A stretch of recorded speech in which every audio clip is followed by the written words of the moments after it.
23শে জানুয়ারি 2022। আজ নেতাজি সুভাষচন্দ্র বসুর 126তম জন্মদিবস। তার অসামান্য আত্মত্যাগ আমাদের দেশের স্বাধীনতার জয়যাত্রাকে করেছে গরিমান্বিত। যিনি দেশকে স্বাধীন করার জন্য তার সর্বস্ব ত্যাগ করেছিলেন, সেই দেশনায়ক নেতাজি সুভাষচন্দ্র বসুর উত্তরসূরি হিসেবে আমরাও ধন্য ও গর্বিত। দমদম রোড গভর্নমেন্ট স্পন্সর্ড উচ্চ বালিকা বিদ্যালয়ের পক্ষ থেকে নেতাজি সুভাষচন্দ্র বসুর 125তম জন্মবর্ষ পূর্তি উদযাপন উপলক্ষে তাঁর প্রতি শ্রদ্ধার্ঘ্য স্বরূপ আজকের এই অনুষ্ঠান নিবেদিত হল।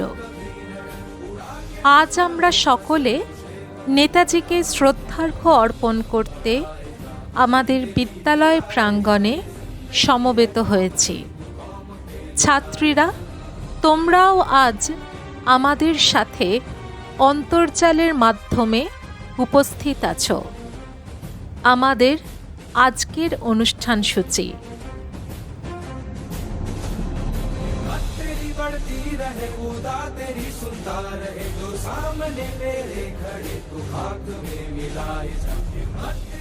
এবার পতাকা উত্তোলন করবেন আমাদের বিদ্যালয়ের প্রধানা শিক্ষিকা শ্রীমতী রূপশ্রী ঘোষ মহাশয়া।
এখন বিদ্যালয়ে উপস্থিত শিক্ষিকাবৃন্দ সমবেত কণ্ঠে মুক্তির মন্দির সোপানো তলে এই দেশাত্মবোধক গানটির মাধ্যমে অনুষ্ঠানটির শুভ উদ্বোধন করবেন।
সোপান তলে কত প্রাণ হলো বলিদান, আছে অশ্রু জলে মুক্তির মন্দির সোপান তলে কত প্রাণ হলো বলিদান, আছে অশ্রু জলে, আছে অশ্রু জলে, আছে অশ্রু জলে।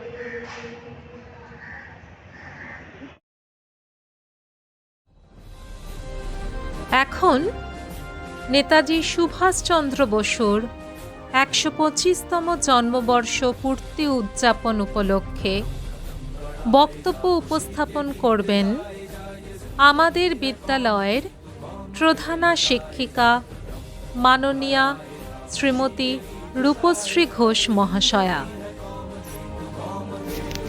সুপ্রভাত সকলকে, আমার সমস্ত কলিগসদের, সমস্ত শিক্ষিকা এবং সমস্ত শিক্ষাকর্মী বন্ধুদের, আমার প্রিয় ছাত্রী এবং অভিভাবকদের আমি আজকের দিনে অনেক অভিনন্দন জানাই।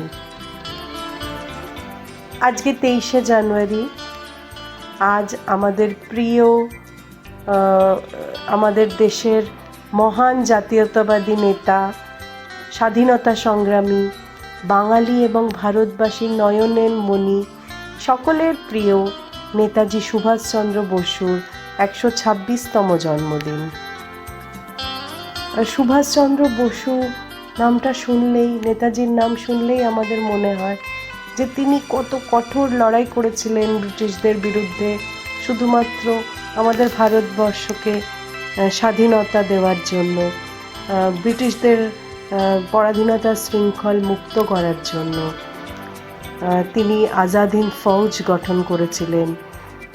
রাসবিহারী বসু যে ইন্ডিয়ান ন্যাশনাল আর্মি তৈরি করেছিলেন, সেই তার দায়িত্বভার তিনি তার সুযোগ্য উত্তরসূরি শ্রী সুভাষচন্দ্র বোসকে দিয়েছিলেন 1943 সালে, এবং এই ইন্ডিয়ান ন্যাশনাল আর্মির লিডার হিসেবে, সেনাপতি হিসেবে তিনি ব্রিটিশদের বিরুদ্ধে সশস্ত্র লড়াই শুরু করেছিলেন এবং চেষ্টা করেছিলেন যে সশস্ত্র বিপ্লবের দ্বারা ভারতকে, আমাদের ভারত মাতাকে পরাধীনতার শৃঙ্খল থেকে মুক্তি দেওয়ার জন্য। তার বিখ্যাত স্লোগান আমাদের সকলের মনে যেন দেশাত্মবোধ সঞ্চার করে। আমরা জানি সেই স্লোগানগুলি, তুম মুঝে খুন দো मैं तुम्हें आज़ादी दूंगा, অর্থাৎ তোমরা আমাকে রক্ত দাও, আমি তোমাদের স্বাধীনতা দেব, এবং জয় হিন্দ এখনও আমাদের রোমাঞ্চিত করে। নেতাজির কথা বলতে গেলে প্রথমেই আমরা প্রথমেই যা তোমাদের জানা উচিত, বা তোমাদের সকলের জন্য আরেকবার আমি স্মরণ করিয়ে দিই যে তিনি 1897 খ্রিস্টাব্দে 23শে জানুয়ারি কটক শহরে জন্মগ্রহণ করেন। তারা 14 জন ভাই বোন এবং তিনি কনিষ্ঠ ছিলেন। তিনি ব্রিলিয়েন্ট ছিলেন, মানে তিনি খুব মেধাবী ছাত্র ছিলেন। ম্যাট্রিকুলেশন পরীক্ষায় তিনি দ্বিতীয় হয়েছিলেন, দ্বিতীয় স্থান লাভ করেছিলেন। তারপরে স্কটিশ চার্চ কলেজ থেকে তিনি ফিলোসফিতে বিএ পাশ করেছিলেন।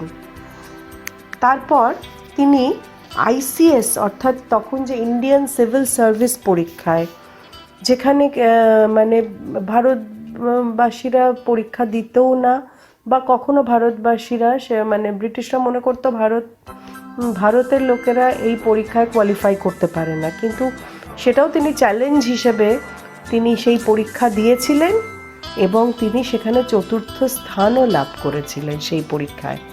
কিন্তু তিনি সেই চাকরিতে তিনি করেননি সেই চাকরি, ইন্ডিয়ান সিভিল সার্ভিসের, কারণ সেখানে ব্রিটিশ সরকারের জন্য তাকে কাজ করতে হতো এবং তিনি কখনোই ব্রিটিশদের জন্য কাজ করবেন না, এটা তার নীতি বিরুদ্ধ ছিল।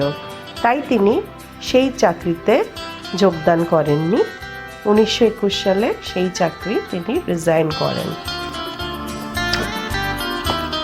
যখন তিনি তার 16 বছর বয়স ছিল, তিনি স্বামীজির লেখা বই পড়েছিলেন এবং তারপর তার দ্বারা অনুপ্রাণিত হয়েছিলেন, উদ্বুদ্ধ হয়েছিলেন।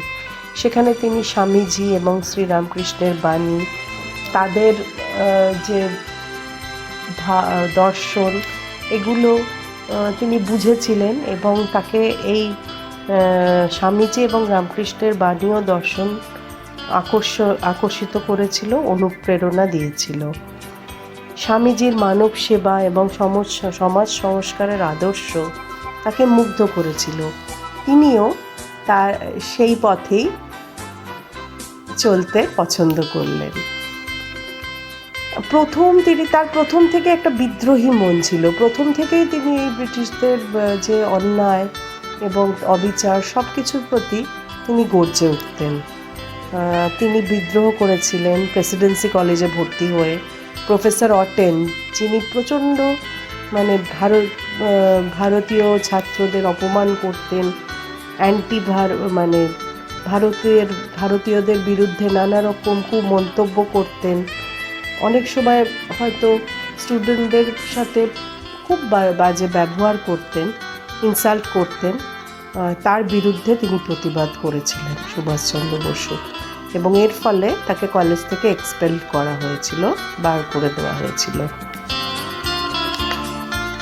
1923 সালে তাকে অল ইন্ডিয়া ইউথ কংগ্রেস অর্থাৎ যুব কংগ্রেস শাখার প্রেসিডেন্ট হিসেবে তিনি মনোনীত হন।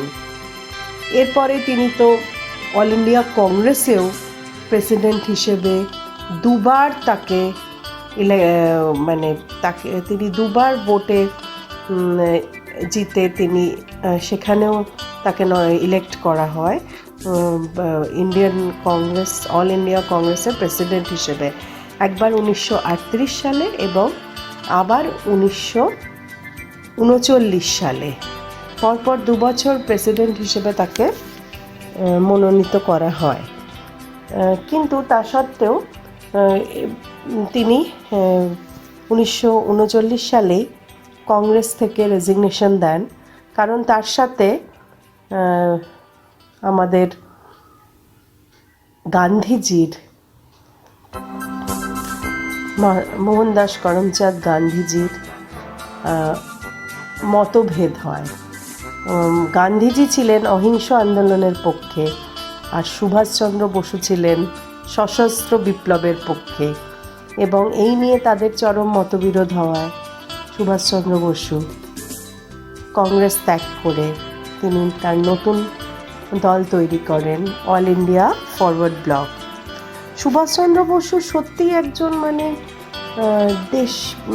দেশের প্রতি নিবেদিত প্রাণ ছিলেন। দেশের জন্য, স্বাধীনতা সংগ্রামের জন্য তিনি 11 বার কারাবরণ করেন বিভিন্ন জায়গায়। তিনি যখন ICS যে পরীক্ষায় পাশ করার পর সেখান থেকে রিজাইন করে ভারতবর্ষে ফিরে এসে তিনি সাংবাদিকতাও করেছিলেন। স্বরাজ সংবাদপত্রটি তিনি শুরু করেন এবং তারপর আরেকটি খবরের কাগজ ফরওয়ার্ড, যেটা চিত্তরঞ্জন দাস তার পলিটিক্যাল গুরু তিনি শুরু করেছিলেন, সেই কাগজটিরও সম্পাদনা সুভাষচন্দ্র বসু দীর্ঘদিন করেছিলেন। সুভাষচন্দ্র বসু আরেকটি তার মধ্যে যেটা তিনি আর কি বিশ্বাস করতেন, যে পুরুষ এবং মহিলা বা মধ্যে কোনো বিভেদ নেই। তিনি এখন যেটা আমরা বলি ছেলে মেয়েরা সমান, তাদের সমান অধিকার থাকা উচিত, সুভাষচন্দ্র বসু কিন্তু এতে বিশ্বাসী ছিলেন। এবং 1943 সালে সিঙ্গাপুরে একটি ভারতীয়দের নিয়ে সভা হচ্ছিল, সেখানে তিনি মহিলাদের আহ্বান করেছিলেন যাতে তারা এসে এই সশস্ত্র বিপ্লবে যোগদান করেন, কারণ তিনি তার ইন্ডিয়ান ন্যাশনাল আর্মিতে একটি ফিমেল উইং মহিলাদের একটি শাখা তৈরি করতে চেয়েছিলেন। তিনি বলেছিলেন ঝাঁসির রানী যেমন সিপাহী বিদ্রোহের সময় 1857 সালে তিনি যেমন তরোয়াল নিয়ে অস্ত্রশস্ত্র নিয়ে ব্রিটিশদের বিরুদ্ধে লড়াই করেছিলেন, সেরকম মহিলাদের তিনি আহ্বান করেছিলেন এগিয়ে আসতে এবং তরোয়াল ধরতে এবং অস্ত্র দিয়ে ব্রিটিশদের মোকাবিলা করতে। 1941 সালে আমরা জানি তাকে গৃহবন্দী করে রাখা হয়েছিল, কিন্তু তিনি তার বুদ্ধি দিয়ে ছদ্মবেশ ধারণ করে তার ভাইপো শিশির বসুর সাহায্য নিয়ে তিনি সেখান থেকে সবার চোখের আড়ালে তিনি ভারতবর্ষ ত্যাগ করেন।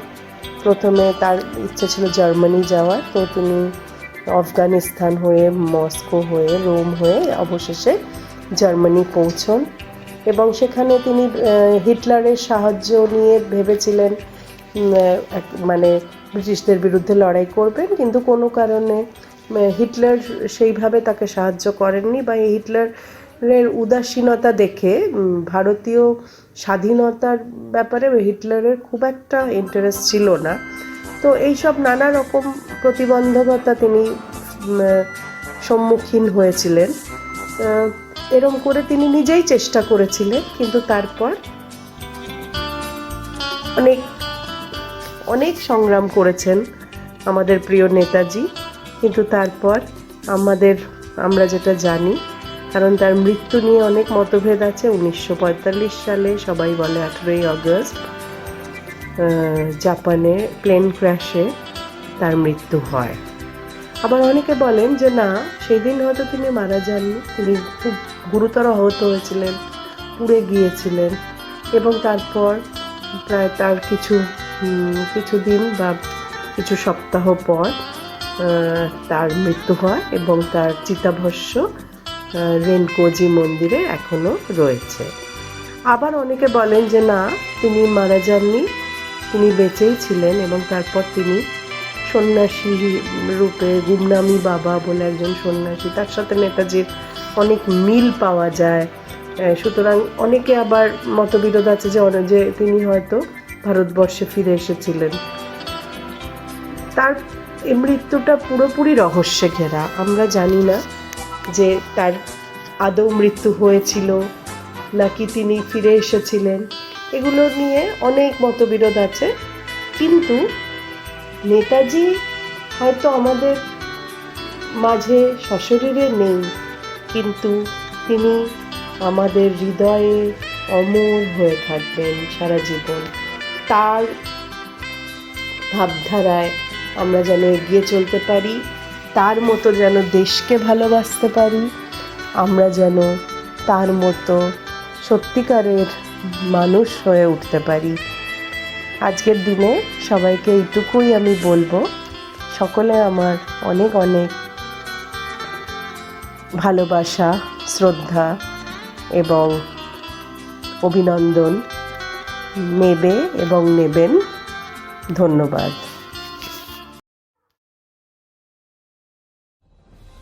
নেতাজি সুভাষচন্দ্র বসুর আজাদ হিন্দ ফৌজের একটি বিখ্যাত গান কদম কদম বঢ়ায়ে যা এখন সমবেত কণ্ঠে উপস্থাপন করবেন বিদ্যালয়ের শিক্ষিকাবৃন্দ।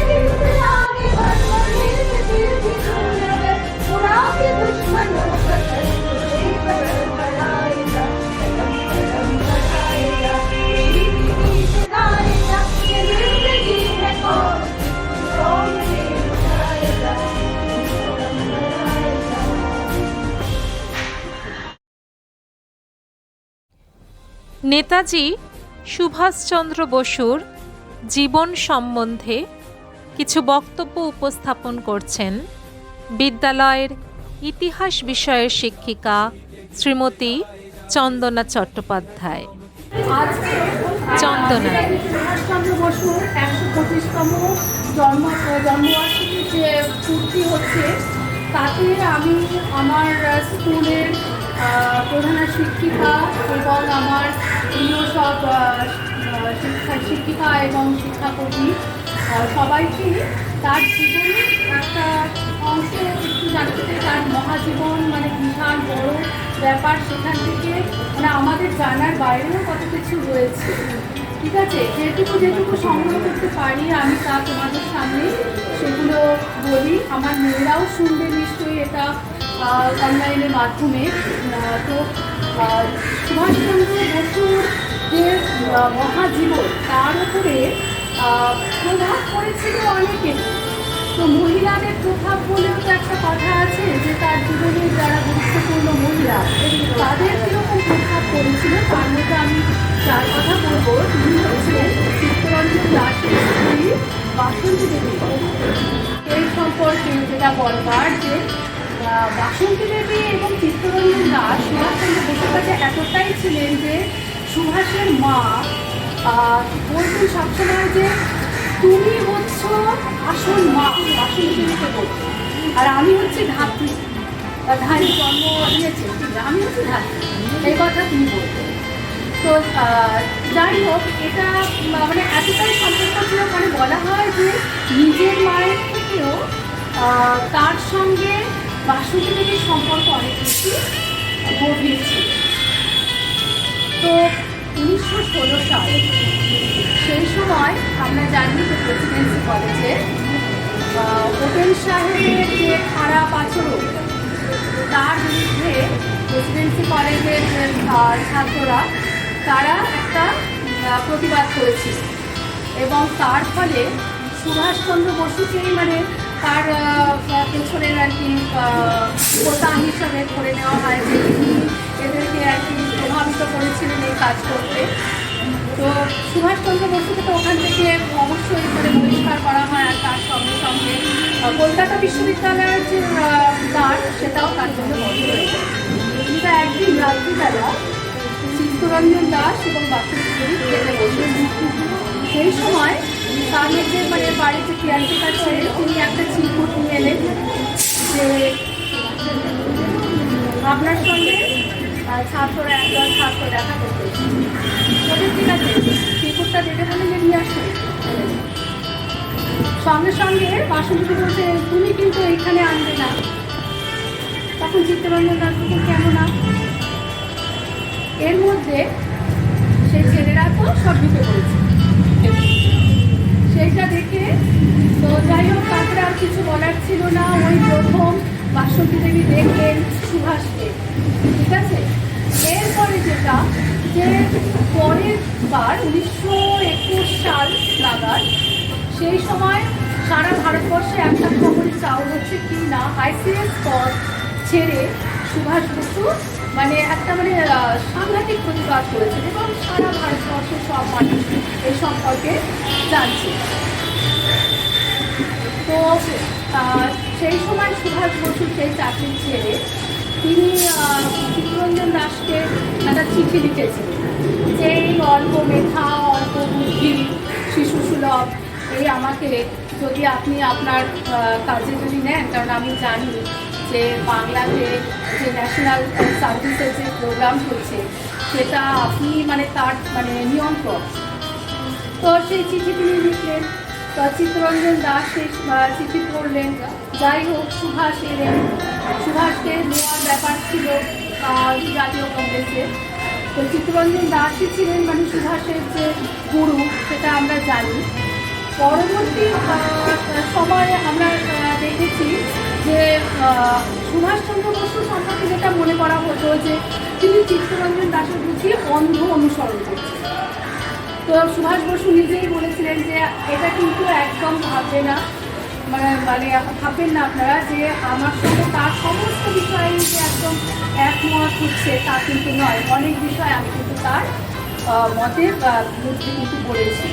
তো সেটা কি, সেই ক্ষেত্রে বলা হচ্ছে যে প্রথমে যখন নাকি আমরা জানি যে প্রথম নির্বাচিত মেয়র চিত্তরঞ্জন দাস আমাদের কলকাতার, তো তিনি কলকাতা যে মিউনিসিপ্যাল কর্পোরেশন, সেখানে চিফ এক্সিকিউটিভ অফিসার হিসেবে সুভাষচন্দ্র বসুকে তিনি মনোনীত করেছিলেন।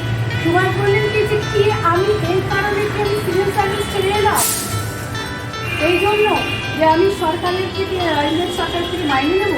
বাসন্তী দেবী সে সময় মধ্যস্থতা করেছিলেন যে দরকার নেই, মাইনে তুমি নিও না, তুমি গ্রহণ করে আমাদেরকে দিয়ে দিও, কারণ কি সেই টাকাটা আমরা একটা ভালো কাজে লাগাতে পারবো। ঠিক আছে, এইরকম ছিল বাসন্তী দেবীর একটা প্রভাব তার উপরে। এরপরে মানে চিত্তরঞ্জন দাস তিনি বাসন্তী দেবীকে বলেছিলেন অসহযোগ আন্দোলন যখন শুরু হয়েছে যে অবশ্যই এতে তুমি অংশগ্রহণ করো, এমনকি কোর্ট অ্যারেস্টেও তুমি অংশগ্রহণ করো, কারণ উনি চাইতেন যে দেশের মেয়েরা তারা মানে এগিয়ে আসতে পারছে জাতীয় রাজনীতিতে। কিন্তু সুভাষচন্দ্র বসুর সঙ্গে কিন্তু এই মতের মিল ছিল না। তিনি মনে করতেন যে আগে পুরুষরা মানে অ্যারেস্ট হবে, তারা প্রতিবাদ করবে সব কিছু, তারপরে যখন তারা সবাই বন্দী হয়ে যাবে তখন আসবে মেয়েরা। ঠিক আছে, কিন্তু চিত্তরঞ্জন দাস সেটা শুনলেন না এবং বাসন্তী দেবীকে কিন্তু সঙ্গে করে নিয়ে গিয়ে যেখানে সত্যাগ্রহীরা যেখানে আন্দোলন করছিল, প্রতিবাদ জানাচ্ছিল, সেই মঞ্চে পৌঁছে দিয়েছিলেন সুভাষ। এরপরে যেটা হলো যে বাসন্তী দেবীকে তো গ্রেপ্তার করা হলো এবং সঙ্গে সঙ্গে সারা বাংলায় একটা উত্তাল একটা বিক্ষোভ দেখা দিল সারা বাংলায়। তো বিশেষত বুঝলেন যে একটা ভুল হয়ে গেছে মারাত্মক। তো মাঝরাতে সে ভদ্রমহিলাকে তারা মুক্তি দিল। তো দেখা যাচ্ছে যে উনি বাড়ি ফিরে এলেন, চিত্তরঞ্জন দাস হঠাৎ শো করলেন। উনি ভেবেছিলেন এই ব্যাপারটাকে ক্যাশ করে তিনি একটা মানে সাংঘাতিকভাবে প্রতিবাদ সারা বাংলা জুড়ে তিনি তৈরি করবেন, কিন্তু সেটা করলো না। সুভাষ বসু যেই মাত্র খবর পেলেন যে বাসন্তী দেবী ফিরেছে, উনি এসে দেখে হাও হাও করে কেঁদে ফেলবেন। কিন্তু না আমি ঠিক আছে, ভালো আছি। মানে বলা হচ্ছে যে সুভাষচন্দ্র বসু ভীষণ মানে সফট মাইন্ডেড ছিলেন, মানে একটু হলেই না তিনি কেঁদে ফেলতেন, মানে একটু কিছু যদি তার মনকে স্পর্শ করতো তিনি কেঁদে ফেলতেন, সেইটা হতো। তো যাই হোক, এরপরের যে ব্যাপারটা যে জব্বলপুরে যখন নাকি সুভাষচন্দ্র বসু এবং শরৎ বসু মানে দুজনেই তারা আটক আছেন, সেই সময় মানে কারাগারে আটক ছিলেন, সেই সময় চিত্তরঞ্জন দাস মারা গেছেন, বাসন্তী দেবী গিয়েছিলেন দেখা করতে। তো যখন নাকি মানে দেখা করার সময়টা শেষ হয়ে গেছে, ফিরে আসছেন তারা, তখন দেখা গেল যে সুভাষচন্দ্র বসু তখন হওয়া করে। তো বাসন্তী দেবী তখন চিত্তরঞ্জন দাসের একটা শাল তাকে দিয়েছিল, যে এর মধ্যে আছে আশীর্বাদ বসু বন্ধু। সুভাষ বসুকে নিয়ে আরেকটা মজার ব্যাপার আছে, সেটা হচ্ছে যে সেই সময় মানে সবাই তো চায় যে আমার জামাই খুব একটা বৃষ্টি কেউ হবে, একজন নায়ক হবে, এরকম। তো সুভাষ বসুর কিছু ডিমান্ড ছিল সেই সময় আমাদের বাংলায়। যাই হোক, সেই সময় তিলক স্বরাজের তহবিল তাতে কেউ একজন ভদ্রলোক 1 লক্ষ টাকা দান করেছিলেন। এই জোয়ারা কিছু দাও, তো 1 লক্ষ টাকা দান করেছিলেন। তো চিত্তরঞ্জন দাস খুব মানে পুলকিত হলেন। তিনি কী করলেন, সুভাষ বসুকে রাত্রিবেলা ডেকে পাঠালেন। সেই সময় সুভাষ সাহেব খেতে বসেছিলেন, ডেকে পাঠালেন, ডেকে পাঠিয়ে বললেন যে শিগগিরই এসে একটা মানে ভীষণ ভালো খবর আছে। উনি তো চলে এলেন, এসে এরকম হলো 1 লাখ টাকা দান করেছে। বলে তাই নাকি, খুব ভালো কথা, কী করবে না করবে, কিন্তু একটা সমস্যা আছে। সমস্যা কী সমস্যা? বলে তার মেয়েকে তোমাকে বিয়ে করতে হবে। এই না যেই মাত্র শুনলে তার মানে ভীষণ রাগ হয়ে গেল, ভীষণই। তবে কি মানে একটা ব্যাপার ছিল যে বিয়ের ব্যাপারে বাসন্তী দেবী তাকে একবার বলেছিলেন যে তুমি কী ভাবো, তুমি বিয়ে করবে? বলে আমি তো এমন কথা বলিনি যে আমি বিয়ে করবো না। হ্যাঁ নিশ্চয়ই করবো। আসলে ভারতবর্ষে একটা ধারণা ছিল যে যতদিন পর্যন্ত না দেশ স্বাধীন হবে ততদিন পর্যন্ত নাকি সুভাষ বসু বিয়ে করবে। তো যাই হোক, মানে প্রচণ্ড রেগে গিয়েছিলেন উনি এই মানে ব্যাপারে, যে ওনাকে সেই আবার পাশ থেকে নিয়ে এসে ডেকে এনে বিয়ের খবর শোনানো। তো সেই মধ্যস্থতাটাও কিন্তু বাসন্তী দেবী করেছিলেন, তাকে ঠান্ডা করতে সাহায্য করেছিলেন। এরপরে দেখা যায় যে যখন নাকি সুভাষ বসু আসতেন, মানে চিত্তরঞ্জনের মারা যাওয়ার পর বাসন্তী দেবীর সঙ্গে তার যে যুদ্ধটা সেটা আরও অনেক বেশি মানে গভীর হয়েছিল। একটু বেশি রাতে আসতেন তিনি, এসে অনেকক্ষণ কথা বলতেন, কিন্তু ব্যাপারটা একটাই মানে সমস্যা ছিল, সেটা হচ্ছে যে সুভাষ যখন নাকি দেখা করতে আসতেন তখন তার পেছন পেছন গোয়েন্দা বিভাগের লোকেরাও আসতো। তারা রাস্তার মোড়ে দাঁড়িয়ে থাকতো, বসে থাকতো, বৃষ্টি হচ্ছে, তার মধ্যেও বসে আছে, হা করে তাকিয়ে আছে সেই বাড়ি থেকে। তখন সুভাষ বেরোয়, তাদের খিদে পাচ্ছে অথচ লড়তে পারছে না, খেতে যেতে পারছে না, যে এক সাংঘাতিক ব্যাপার। তো বাসন্তী দেবীর মন খুব মানে নরম ছিল, তিনি দেখবেন বলতেন যে সুভাষ এবার বাড়ি যায়, ওদের কষ্ট হচ্ছে না, হ্যাঁ এই সমস্ত বিশ্বাসঘাতকরা একটু শাস্তি পায়, একটু খিদে, একটু তৃষ্ণা, একটু বৃষ্টিতে ভিজে, একটু ওরা হ্যাঁ। তো এইরকম ছিল তার সঙ্গে মানে একটা সম্পর্ক। আর একটা কথা হচ্ছে যে এই যে বিয়ে মানে প্রস্তাব দেওয়ার জন্য আর কি, বা খবর শোনানোর জন্য চিত্তরঞ্জনী তাকে ডেকেছিলেন, সেই সময় তো নিজের খাবারটা ফেলে উনি চলে এসেছিলেন। যাওয়ার সময় বাসন্তী দেবী তাকে রান্নাবান্না করে খাইয়েছেন, তাই খাওয়াতেন। যখন নাকি এলভিন রোডের বাড়ি থেকে তিনি পালিয়ে যান, তার কিছু আগে আমরা জানি যে তার স্বপ্নস্বাস্থ্যের জন্য তো তাকে তার বাড়িতে এনে রাখা হয়েছিল। বাসন্তী দেবীর সঙ্গে তার দেখা হয়েছিল, তো খুব মানে ক্লান্ত ক্লিষ্ট চেহারা। বাসন্তী দেবী কে দেখে বললেন যে একদিন কিন্তু তোমার হাতে সেই হাতে ভাত খাবো। হাতে ভাত মানে কি, মানে ভাত আর তার সঙ্গে তরকারি, সেটাই ছিল তার কাছে অমৃত। কিন্তু সেই হাতে ভাত আর কোনোদিনও খাওয়ানো হয়নি। বাসন্তী দেবী মারা গিয়েছিলেন 1974 সালে। তার আগে পর্যন্ত তার স্মৃতিশক্তি প্রবল ছিল, তাতে তিনি যা যা বলে গেছেন সেখানে এই সমস্ত ঘটনাগুলো তিনি বলেছেন। এছাড়া এরপরে চিত্তরঞ্জন দাসের মৃত্যুর পর সুভাষের যে দার্শনিক চিন্তাটা, মেয়েদেরকে নিয়ে মেয়েদের রাজনীতিতে জায়গা নিয়ে যে চিন্তা, সেটা কিন্তু অনেকটাই বদলে দিয়েছিল। তিনি তখন চাইছিলেন যে বাসন্তী দেবী আসেন, তিনি নেতৃত্ব দিন। এর পিছনে কতগুলো হয়তো মানে কারণ থাকতে পারে। সেটা হচ্ছে এক নম্বর, সেই সময় আমাদের এই বাংলার যে জাতীয় কংগ্রেস, সেখানে মারাত্মক দলাদলি চলছিল। তাহলে একজন কাউকে দেখে মানে একটা যে ঐক্যবদ্ধ হওয়ার ব্যাপার, সেটা ছিল। বাসন্তী দেবীকে তিনি সেই নেতৃত্বের স্থানে রেখে চেয়েছিলেন। আরেকটা হচ্ছে যে এইবার তিনি ভাবতে শুরু করেছিলেন যে মহিলাদের আসা উচিত রাজনীতিতে, এটা তিনি ভাবতে শুরু করেছিলেন। আরেকটা হচ্ছে যে সুভাষ কিন্তু তখন পর্যন্ত নেতৃত্বের জায়গায় তার উত্তরণ ঘটেনি, কাজেই তিনি মনে করছিলেন যে তিনি তখনও শিষ্য, তার একজন পথপ্রদর্শক বা পথপ্রদর্শিকা দরকার। তিনি বাসন্তী দেবীকে অনেকবার অনুরোধ করেছিলেন, কিন্তু বাসন্তী দেবী একেবারেই রাজনীতির মানে আঙিনায় তিনি আসতে চাননি। সুভাষের সঙ্গে তার ভীষণ ভালো সম্পর্ক ছিল, সে বিষয়ে কোনো মানে কিন্তু রাজনীতিতে নয়, রাজনীতিতে তিনি আসতে চাননি, তিনি দূরেই ছিলেন। যাই হোক, সুভাষ যখন নাকি ব্রহ্মদেশে বা বর্তমান মায়ানমারে যখন তিনি কারারুদ্ধ ছিলেন, তারপর যখন ওখান থেকে এখানে আসে ছাড়া পাওয়ার পর, তিনি কতগুলো জিনিস নিয়ে এসেছিলেন সঙ্গে। তার মধ্যে একটা চেয়ার ছিল সেদিন কাজে, একটা শ্বেত পাথরের বুদ্ধমূর্তি ছিল। তিনি ওই বুদ্ধমূর্তিটা ওই বাসন্তী দেবীকে দিয়েছিলেন। পরবর্তী সময়ে চিত্তরঞ্জন সেবাসদন, যে আমরা জানি হাজরায় যে হসপিটালটা আছে, তার যে উপাসনালয় আছে, ছোট উপাসনালয় বলা হয়, সেইখানে ওই বুদ্ধিমূর্তিটা দেওয়া হয়েছিল। বর্তমানে এটা নেতাজি সংগ্রহশালায় আছে। এছাড়াও বাসন্তী দেবীকে লেখা সুভাষের যে অজস্র চিঠিপত্র তিনি তার মৃত্যুর আগে, সেগুলো নেতাজি নেতারগুলোতে সব দান করে গেছে। তো জীবনের মানে শেষ পর্যন্ত তিনি সুভাষকে ভুলতে পারেন। আর সুভাষের জীবনে তার মা বাসন্তী দেবী, এমএলএ শেরপাল, এদের একটা বিরাট ভূমিকা ছিল। তার মধ্যে বাসন্তী দেবীর সঙ্গে তার মিত্রতাটা ওনার সবচেয়ে বেশি ছিল, মানে তুলনামূলক এটা বলা যায়। তো আমরা আজকে সুভাষের জীবনে বাসন্তী দেবীর সঙ্গে তার সম্পর্ক, এই সম্পর্কে আমরা আমরা জানলাম, মানে তার সম্পর্কে জানাটা সমুদ্র, সেখানে ডুব দিয়েও আমরা মানে ওই মণিমুক্ত তুলে আনতে পারবো, কিন্তু সবটা তোলা সম্ভব নয়। তো আমার থেকে তাকে শ্রদ্ধা আমি যত্ন করলাম আজকে।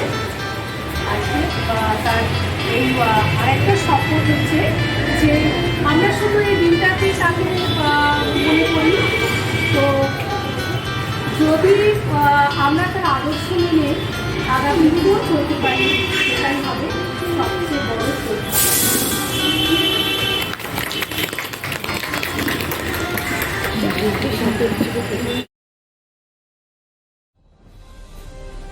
বক্তব্য উপস্থাপন করছেন বিদ্যালয়ের সহপ্রধানা শিক্ষিকা শ্রীমতী সোমা মুখোপাধ্যায়, সোমাদি।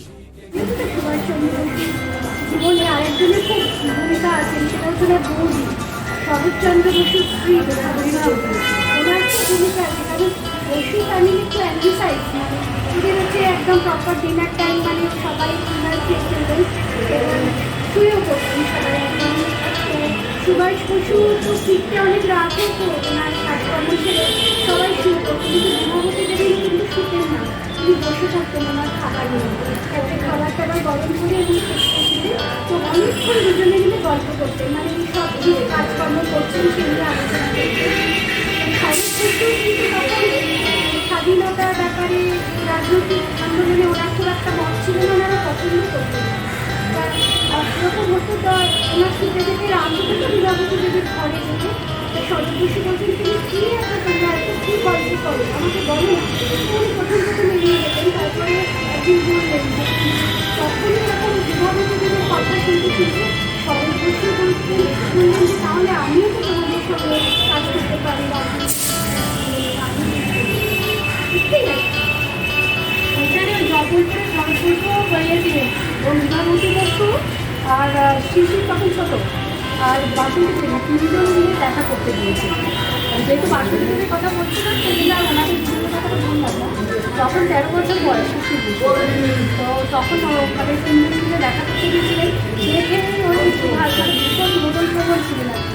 সঙ্গে সঙ্গে আরেকটা কথা যেটা বলা হয়নি আর কি, এতবন্ধু যার জন্য ওনার নামই দিয়েছিলেন হচ্ছে প্রাণ ক্যাপ্টেন, হ্যাঁ, চন্দনরত অধিনায়ক।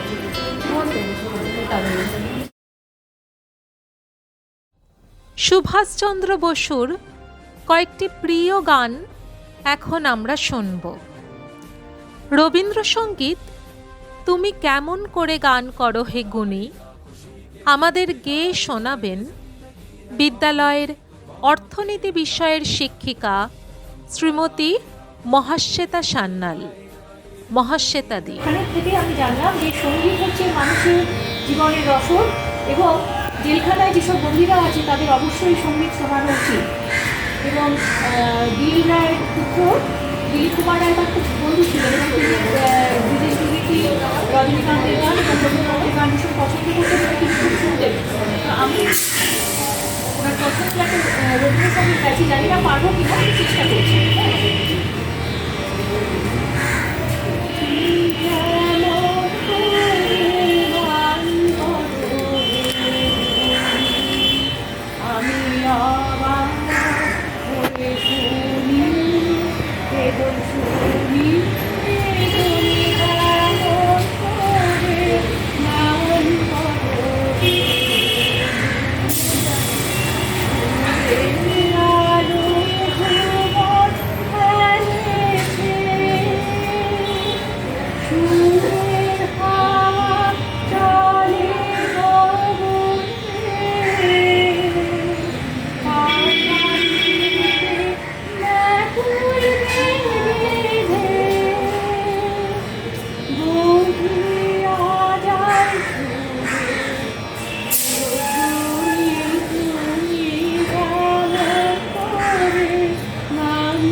আমরা মলয় বাতাসে এই দ্বিজেন্দ্র গীতিটি এখন শোনাবেন বিদ্যালয়ের ইতিহাস বিষয়ের শিক্ষিকা শ্রীমতী বিদিশা পাল এবং জীবনবিজ্ঞান বিষয়ের শিক্ষিকা শ্রীমতী সৌমনা মজুমদার।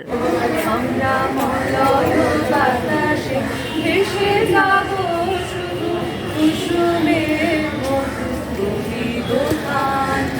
ঘুমাবো কেতকী সুভাষ শয়নে চাঁদের কিরণে করিব স্নান। মলয় বাতাসে ভেসে যাব শুধু কুসুমের মধু দুলিত গান। কবিতা করিবে আমাদের বিজান, প্রেম করিবে সফল সৃজন। স্বর্গে উপরে হবে সহচরী, দেবতা করিবে হৃদয় দান। মলয় বাতাসে ভেসে যাব শুধু কুসুমের মধু করিব গান। রবীন্দ্রসঙ্গীত আজি প্রণমী তোমারে গেয়ে শোনাবেন বিদ্যালয়ের বাংলা বিষয়ের শিক্ষিকা শ্রীমতী মিতা বিশ্বাস মিতাদি এবং শ্রীমতী জয়িতা মণ্ডল জয়িতাদি।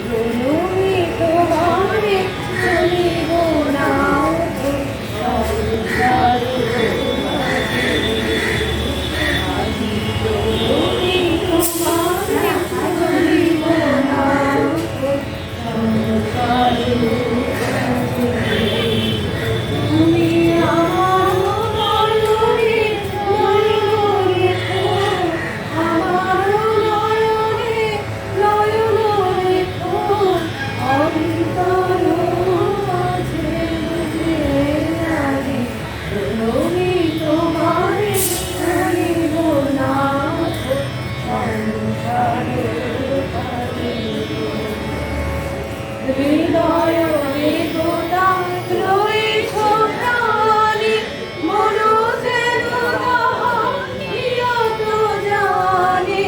হৃদয় দেবতা রয়েছ প্রাণে, মনোজের নিয়ত জানে। পাপের চিন্তা মরে যেন দহি দুঃসহ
অনুষ্ঠানটির একেবারে শেষ পর্যায়ে এসে গেছি আমরা।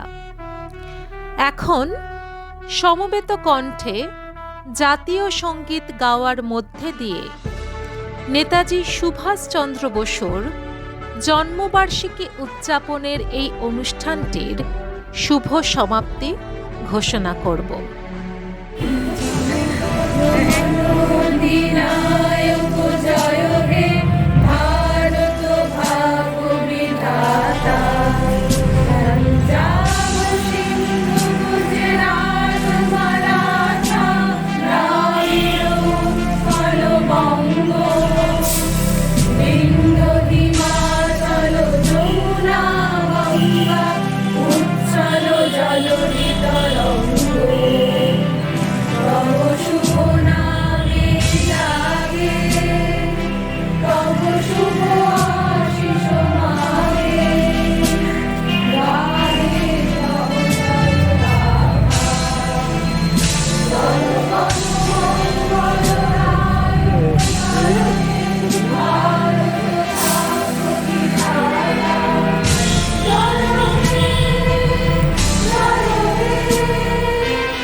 सुभाष जी वो जान हिंद आ गए, है नाज जिस पे हिंद को वो शान हिंद आ गए।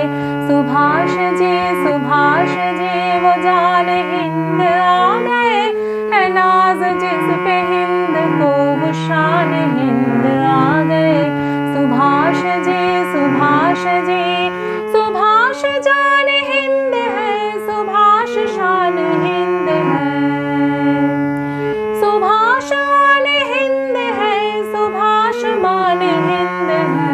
सुभाष जी वो जान हिंद आ गए, है नाज जिस पे हिंद को वो शान हिंद आ गए।